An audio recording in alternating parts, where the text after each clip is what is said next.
दोस्तों नमस्कार, मैं जगन्नाथ गौतम, देश रोजाना यूट्यूब चैनल पर आपका स्वागत है। दोस्तों, मुद्दे की बात में आज हम जो चर्चा करने वाले हैं वो मुद्दा है भारत में दूरसंचार क्रांति के जनक सैम पित्रोदा का बयान, जिसमें एक इंटरव्यू में उन्होंने दावा किया है कि यदि ईवीएम मशीन और वीवीपैट के मुद्दे को नहीं सुलझाया गया तो भाजपा 2024 के चुनावों में 400 सीटों से ज्यादा जीत सकती है। दोस्तों, हम सैम पित्रोदा के बारे में थोड़ा सा ब्रीफ में आपको बताना चाहूँगा। यदि मैं डिटेल में बताऊं तो घंटों उनके बारे में बताने में लग जाएगा। वो पेशे से इंजीनियर, वैज्ञानिक और इतनी बड़ी डिग्रियां देश विदेश में उन्होंने प्राप्त की, कितने विश्वविद्यालयों से जुड़े रहे। भारत सरकार ने उन्हें पद्मश्री के पुरस्कार से नवाजा। लाइफ टाइम अचीवमेंट्स के बहुत सारे तमगे उनको मिल चुके हैं और उनकी जो डिग्रियां हैं और जितने क्षेत्रों में उन्होंने काम किया है, ये अजूबा ही लगता है कि एक व्यक्ति इतने सारे क्षेत्रों में इतने बड़े काम कैसे कर सकता है। दोस्तों, सैम पित्रोदा अमेरिका में जाके बस गए थे, लेकिन श्रीमती इंदिरा गांधी और बाद में राजीव गांधी ने भारत में उन्हें बुलाया, निमंत्रित किया।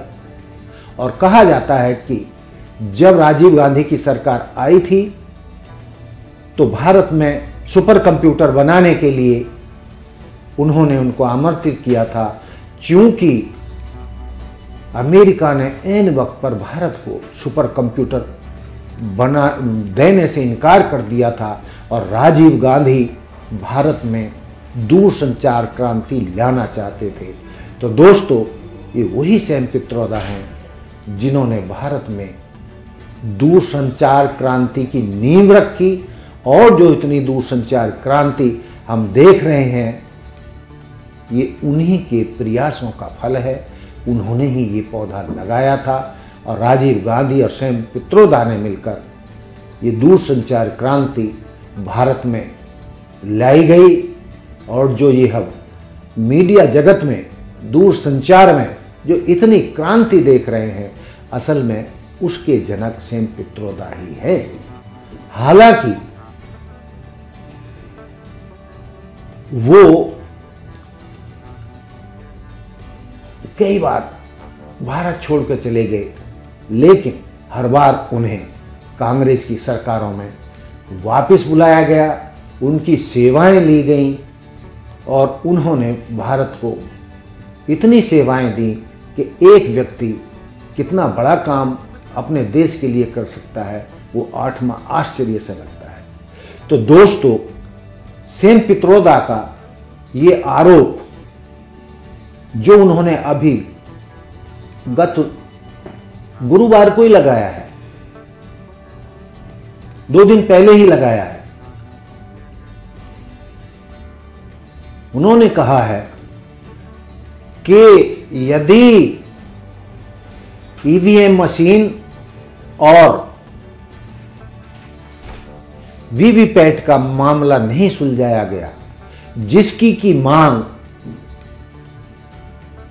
सभी विपक्षी दल कर रहे हैं। हालांकि 2009 में भाजपा भी ऐसी ही मांग कर चुकी है और उन्होंने दावा किया है कि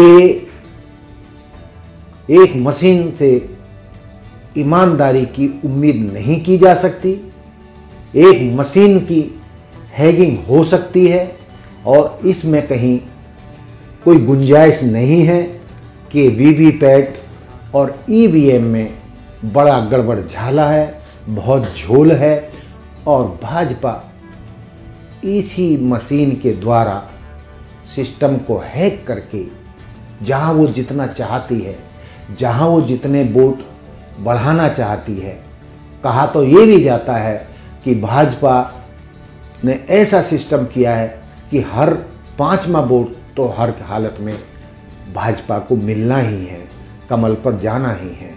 तो इस पर उन्होंने बड़ी चिंता जताई है कि यदि लोकतंत्र को बचाना है, तानाशाही को आने से रोकने से बचाना है और ईमानदारी से वोटिंग करानी है, तो ईवीएम और वीवीपैट के मुद्दे को हर हाल में सुलझाना होगा, वरना देश भूल जाए कि भाजपा के अलावा भी कोई पार्टी सत्ता में लौट सकती है या जीत सकती है। दोस्तों, ये बहुत बड़ा चिंता का विषय है कि बार बार वो मुद्दे उठाए जा रहे हैं, लेकिन चुनाव आयोग टस से मस नहीं हो रहा है, सरकार टस से मस नहीं हो रही है। और कई बार ये भी कहा जाता है कि भाई कई राज्यों में फिर विपक्षी दल कैसे जीत जाते हैं, कैसे सरकार बना जाते हैं। तो इस पर सेम पित्रोदा और जानकारों का और विपक्षी दलों का आरोप है कि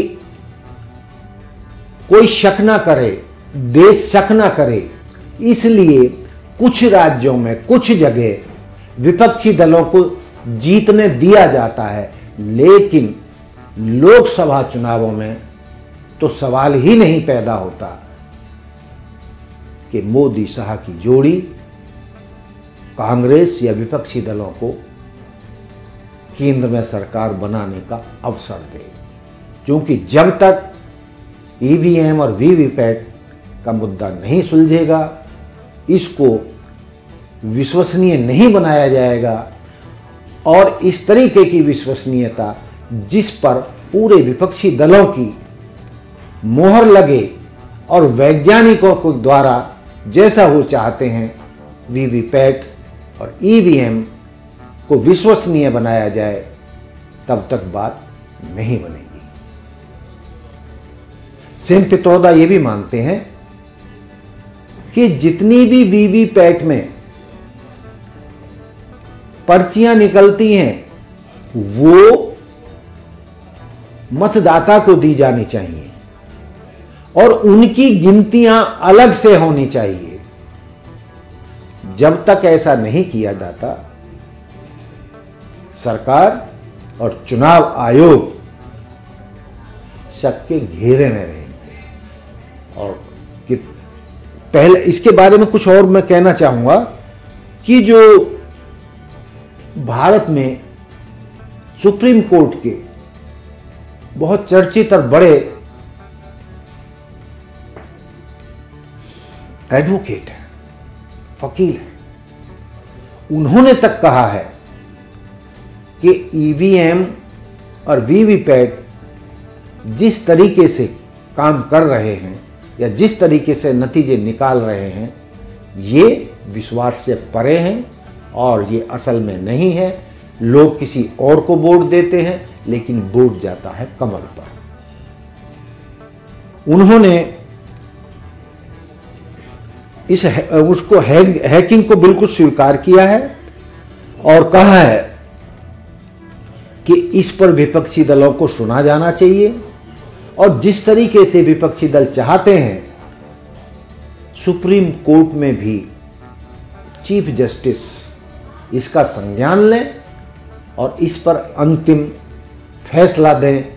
चूंकि विपक्षी दलों को ईवीएम पर भरोसा नहीं है, वीवीपैट पर भरोसा नहीं है, तो क्या वजह है कि जब देश के सभी विपक्षी दल ईवीएम के खिलाफ है, वीवीपैट पर विश्वास नहीं कर रहे हैं, तो लोकतंत्र में उनकी बात क्यों नहीं मानी जा रही है? उनका कहना है, उनका मानना है कि ये सब इसलिए हो रहा है कि वर्तमान भाजपा सरकार ठगी पर उतरी हुई है बेईमानी पर उतरी हुई है और ईवीएम के जरिए लगातार सत्ता में लौट रही है। इस बारे में हम एक और घटना का आपको उदाहरण देना चाहेंगे कि 2017 दिल्ली विधानसभा में आप नेता और वर्तमान में आप पार्टी के मिनिस्टर सौरभ भारद्वाज ने एक डेमो करके दिखाया था और जिसमें कहा था कि किस तरीके से ईवीएम को हैक किया जा सकता है और उसका प्रूफ, उसकी वीडियो उन्होंने निर्वाचन आयोग को भेजी, लेकिन उस पर भी संज्ञान नहीं लिया गया। तो समझ में नहीं आ रहा है कि इस समस्या का समाधान क्या हो। दोस्तों, इन वीवीपैट और ईवीएम के बारे में जानकारी रखने वाले कई वैज्ञानिकों, इंजीनियरों को और विपक्षी दलों को, कई वकीलों का, सुप्रीम कोर्ट के वकीलों का ये मानना है कि यदि ईमानदारी से वीवीपैट की जांच की जाए और सिस्टम के तहत यदि दोबारा वोटों की गिनती की जाए तो मध्य प्रदेश की सरकार गिर सकती है। इतने बड़े आरोप विपक्ष, जानकार, वैज्ञानिक, इंजीनियर लगा रहे हैं कि गोलमाल है, भाई गोलमाल है, घोटाला है और भाजपा चुनाव जीतने के लिए ईवीएम और वीवीपैट का सहारा ले रही है और देश की जनता की आवाज़ नहीं सुन रही है। यदि यही सब चलता रहा तो देश अधिनायकवाद की तरफ बढ़ जाएगा और फिर ये बेईमानी होगा कि कभी आप सोचें कि लोकतंत्र बचेगा। तो दोस्तों,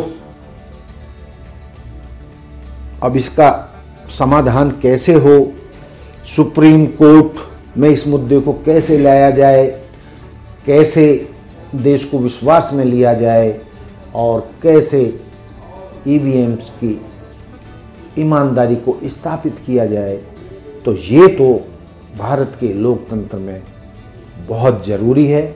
और यदि ऐसा नहीं किया गया, चुनावों से पहले ऐसा नहीं माना गया, इनका समाधान नहीं किया, विपक्ष की शंकाओं का, वैज्ञानिकों का, हैकरों का, इंजीनियरों का जो ये कहना है कि ईवीएम को हैक करना संभव है और इसका स्थायी समाधान बहुत ज़रूरी है।